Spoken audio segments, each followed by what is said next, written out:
పదే పదే ఇట్లా ఆడవాళ్ళను కించపరుస్తూ మాట్లాడే సంస్కృతి మంచిది కదా రాజకీయాలలో. ఈ దేశానికి ఒక మహిళనే రాష్ట్రపతిగా ఉంది.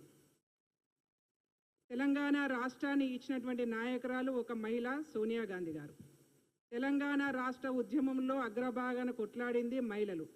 అందరూ కవితలు గారు గుర్తుపెట్టుకోండి. కౌశిక్ రెడ్డి, నువ్వు చీరలు గాజులు ఆడవాళ్లను కించపరిచే విధంగా పార్టీ మారినటువంటి ఎమ్మెల్యేలకు చూపించినావు కదా, మేము కూడా నీకు ఒకటి చూపించాలనుకుంటున్నాము. ఇంకొకసారి ఆడవాళ్ళను కించపరుస్తూ మాట్లాడితే ఇదే చెప్పుతోని చెప్పులు తీయాల్సి వస్తుంది.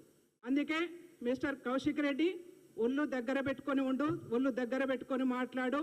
ఆడవాళ్ళను కించపరిచే విధంగా టీఆర్ఎస్ నాయకులు బీఆర్ఎస్ నాయకులు పదే పదే మాట్లాడుతున్నారు కాబట్టి ఇవాళ మేము ఈ సిచ్యువేషన్కి వస్తూ ఉన్నాం. కాబట్టి ఇంకొకసారి మాట్లాడొద్దని చెప్పేసి హెచ్చరిక జారీ చేస్తూ ఉన్నాం.